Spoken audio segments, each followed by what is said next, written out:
Okay, so what I'm going to show you guys in this video is how to use a Copic sketch marker. This is RV95 as noted on the bottom of each of these paper types. I'm going to use a mid-tone marker color. It ends in a 5, so that's why I know it's a mid-tone color. And I'm going to use the medium broad side of this marker to show how many layers are capable with different weights of paper. I have a 20-pound standard marker paper up here. I have a 67-pound kind of mid-weight paper here, and then I've got a hefty 120-pound, this is actually watercolor paper. It's also a cream colored paper, which is why it doesn't appear as white as the other two. This one in the middle here is actually called bright white. So it is very, very white. This is like a standard white, maybe like a 98% white. This is extremely bright. So that's how they differ when it comes to paper weight. We've got a light, medium, and a very heavy weight. And we also have different colors of white, a cream, a bright white, and a standard white. So I'm going to utilize this medium broad tip here to get one stroke. And what I'm going to do is just work on layers and to show how the alcohol soaks through the page, how many layers are capable per weight of the paper as well. So again, I'm choosing a mid-tone color. This is going to be, I guess, kind of your a very good way to see how this experiment works. If I chose a really dark color, it'd be hard to see the layers. If I chose a really pale color, well, even if I layered it 5 times, it would still look pretty pale. So with the mid-tone, you get a lot of those things settled. Okay, with that, let's go ahead and start off and just make one layer. Just going to draw a line. And I'll do that to each paper type. Okay. Let that kind of soak in. I can really tell a lot of differences sitting at and looking at these papers. This is going to be able to handle a lot more layers and it doesn't look as grainy on the page. Let's go ahead and go on top.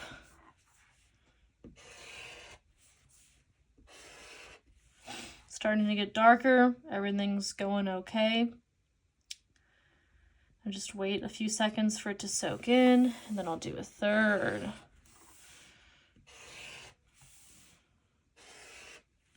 And I suppose I should take a break here and have a tally with the layers. So far we've been successfully able to accomplish 3.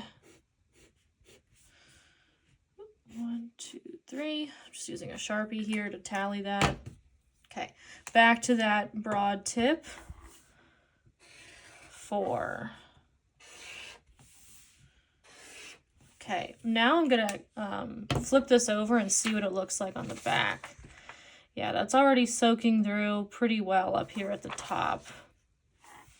Let's look at the middle one. Not as bad. And let's look at the bottom. Just the kind of where I start with the ink and where I end with the ink. Otherwise, you really can't tell. Sometimes it's cool to see what they look like on the back, and when you flip your paper over, it's a good indicator of how much is left that the paper can actually soak through. So that was our 4th layer. I don't want to lose track. Okay. Let's try a 5th layer.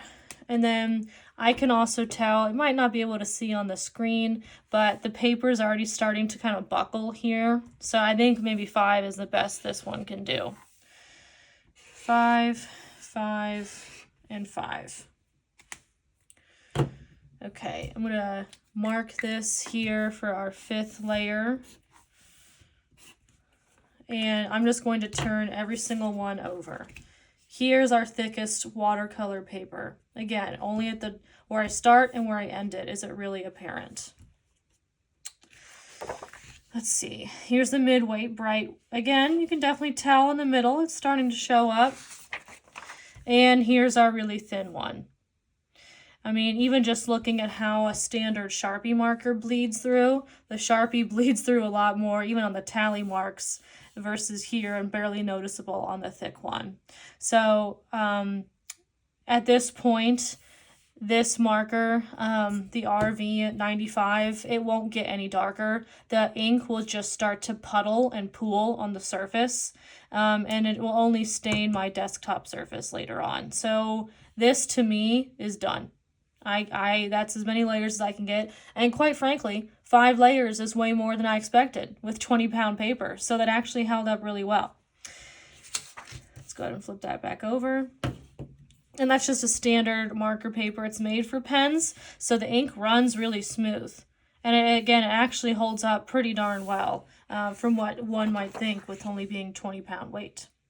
This is a 67-pound weight. I think I can get maybe 2 more, 1 more.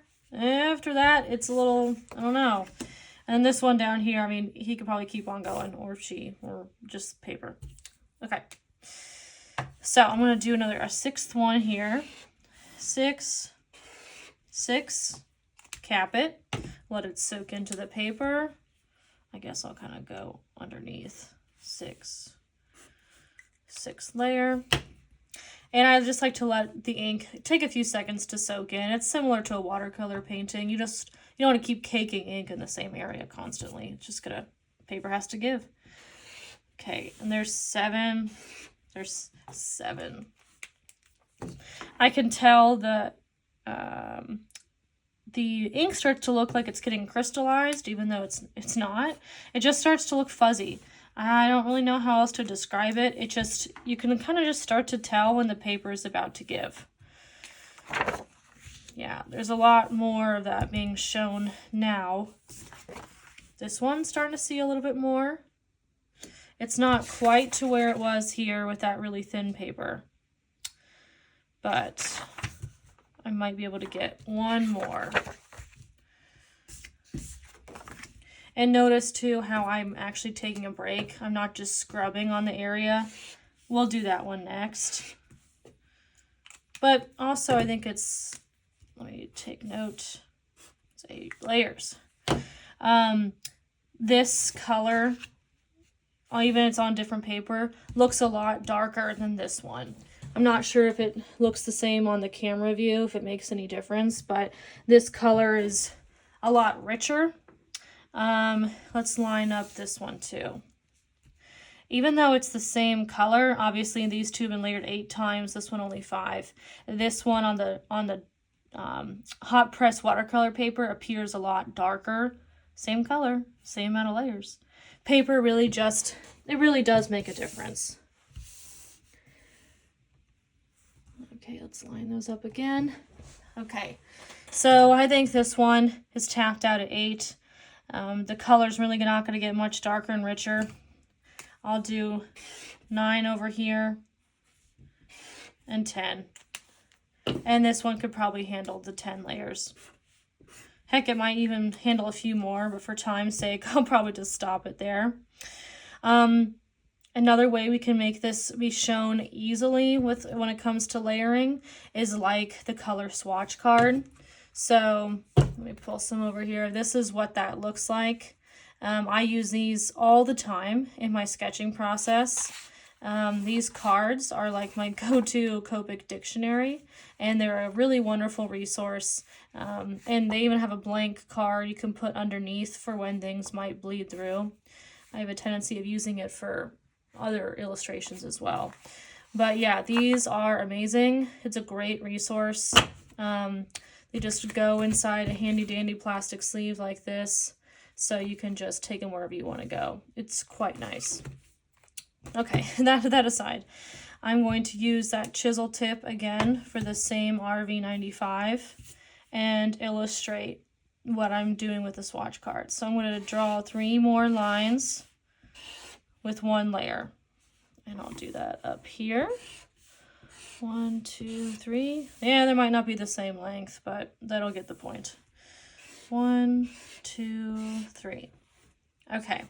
And even though I'm drawing these vertically here in this video, in the swatch card it's horizontal, but essentially what we're doing is trying to show how one color can accomplish a lot of layers.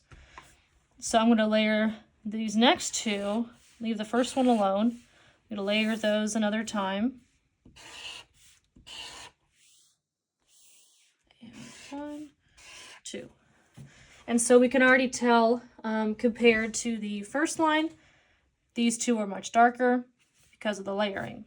So it really is quite simple. I'll do it again. One more layer on that furthest right side. And there we have it. So let's cap that and let's flip them all over. See how they look on the back of the paper. Yeah.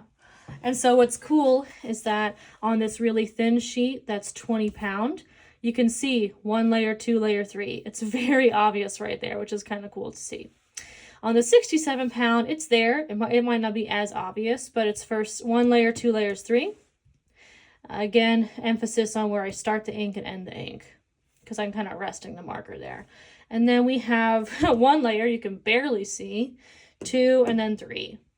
So again, it really just depends on the weight of the paper. If you do like to work with many layers, then I would definitely recommend the medium to heavyweight paper. If you like to work with multiple mediums, I would recommend the mid to heavyweight. If you're at a sketchbook trying to learn how to use markers or just want to make quick illustrations, the 20 pound paper is great. I definitely recommend it for those types of things. The Copic sketchbooks and the Copic paper is going to be more like this. It's kind of a middle weight paper, and it makes it the most versatile. Obviously, you can use this a few layers of marker, maybe pen, maybe colored pencil on top, and it would be perfect. But yeah, if you're using just pens and markers, 20 pounds, great. If you want to use a lot of multimedia and a lot of layering, definitely go with the hot press. And the cool thing is, you can also play with like the tone of the paper, a cream color versus a white. So there's a lot to think about when you're working with Copic markers, and there's a lot to think about when choosing your paper. It's definitely recommended, at least on my point, to experiment with different papers. You know, buy some small sketchbooks and see what you like. And it could even change depending on the project or the piece that you're working on. So play around with papers. I definitely recommend it.